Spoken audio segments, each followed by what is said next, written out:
Hola a todos, ¿cómo están? En esta ocasión vamos a analizar algunos ejemplos de leyes de Newton. Y entonces nos preguntan, ¿qué fuerza resultante se necesita para que las tarimas de 100 kilogramos se eleven a rapidez constante? Entonces, muy importante leer correctamente el problema e identificar los datos y qué es lo que nos piden. Entonces, lo que nos piden es qué fuerza resultante. Por lo tanto, la fuerza resultante es lo que vamos nosotros a buscar. ¿Y esa fuerza resultante qué necesita hacer? Necesita elevar a rapidez constante unas tarimas de 100 kilogramos. Por lo tanto, la masa de esas tarimas son justamente 100 kilogramos. Y el hecho que nos digan que va a ir a rapidez constante, entonces significa que el vector velocidad va a ser siempre una constante. Entonces podemos decir que el movimiento que va a realizar verticalmente hacia arriba es un movimiento rectilíneo uniforme. ¿Sobre qué eje? Sobre el eje Y. Si hacemos un diagrama de fuerzas, tendríamos nosotros el eje Y aquí vertical y el eje X aquí horizontal. Aquí tenemos más X, aquí tenemos más Y, obviamente menos X y menos Y. Y estudiando qué fuerzas son las que intervienen, podemos darnos cuenta, analizando las fuerzas desde el origen, que hay una fuerza F, la que está haciéndose a lo largo de la cuerda, que es la que está jalando hacia arriba las tarimas. Y obviamente tenemos la fuerza del peso de las tarimas, que va verticalmente hacia abajo, apuntando hacia menos Y. Esas son las dos fuerzas que están interviniendo. Pero ninguna de esas dos fuerzas es la que nos están pidiendo. No están pidiendo la fuerza con la que se jala la cuerda hacia arriba, que sería la fuerza F, y tampoco nos están pidiendo pues el peso de las tarimas, que sería FW. Lo que nos están pidiendo es la fuerza resultante. Si observamos el diagrama, la única fuerza resultante que podría haber sería fuerza resultante en Y. Esa es la que vamos a analizar, debido a que las fuerzas actúan solamente sobre el eje Y. Y entonces, recordando la primera ley de Newton, nos dice que la fuerza resultante es igual a 0 para que un objeto se mueva a rapidez constante o para que mantenga el reposo. Eso implica que la fuerza resultante tiene que ser igual a 0. Por lo tanto, ¿cuál es la respuesta de la pregunta? ¿Qué fuerza resultante se necesita para elevar las tarimas a rapidez constante? Pues la fuerza resultante es justamente igual a 0. ¿Qué significa esto? Que si yo calculo la fuerza resultante en el eje Y, es decir, tenemos una fuerza F apuntando hacia arriba de Y, sería más F, y estamos restándole una fuerza FW, esta resta será igual a la fuerza resultante en el eje Y. Y para que se mueva a rapidez constante o, como dice la primera ley de Newton, para que se mantenga en reposo, esta fuerza resultante sería igual a 0. Y esa es la respuesta que estamos buscando.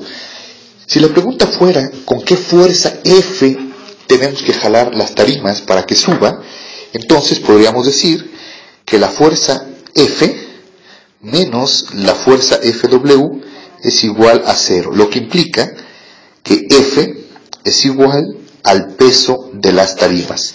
Quiere decir que necesitamos hacer una fuerza F hacia arriba que tenga el mismo valor que la fuerza FW, nada más que vaya en dirección contraria para que suba a rapidez constante. ¿Y cuánto valdría esta fuerza F? Bueno, para poder calcular el peso, recordamos que el peso es la multiplicación de la masa por la aceleración de la gravedad. Tenemos una masa de 100 kilogramos y la aceleración de la gravedad es 9.8 metros sobre segundo al cuadrado. Por lo tanto, la fuerza F sería de 9.8 por 100, que obviamente nos daría un resultado de 980 newtons. Y esta fuerza F es la fuerza necesaria para que las tarimas se eleven a rapidez constante. Para que se moviera a rapidez constante, la fuerza resultante es igual a 0. Hay que diferenciar muy bien estos dos aspectos. Ahora nos preguntan qué fuerza F se necesita para elevar las tarimas de 100 kilogramos con una aceleración de 1 metro sobre segundo al cuadrado. Entonces aquí la pregunta es distinta. Aquí nos están preguntando ya cuál es la fuerza F con la que se debe de jalar las tarimas.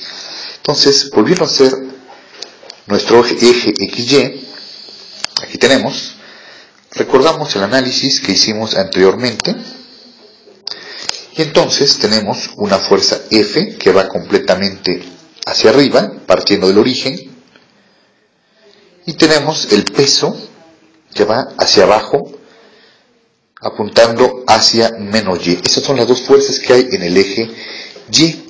De acuerdo a la segunda ley de Newton, nos dicen que la fuerza resultante es igual a la masa por la aceleración. Esta es la segunda ley de Newton. En este caso, como solamente las fuerzas están actuando sobre el eje Y, podemos decir que la fuerza resultante en el eje Y es igual a la masa por la aceleración generada en el eje Y. Y entonces este análisis es la que nos va a permitir calcular esto, ¿no? Entonces, para poder calcular la fuerza resultante en Y, pues yo tengo que hacer la sumatoria de fuerzas en Y. ¿Y qué sumatoria de fuerzas en Y tengo que hacer? Una fuerza F, apuntando hacia arriba, menos el peso llamado FW. Por lo tanto, la fuerza resultante en Y, que es equivalente a la suma de fuerzas en Y, sería igual a F menos el peso, que son 980 newtons. No le pongo yo las unidades para no meterle más letras y más variables y que se puedan confundir. Entonces, esto es la fuerza resultante.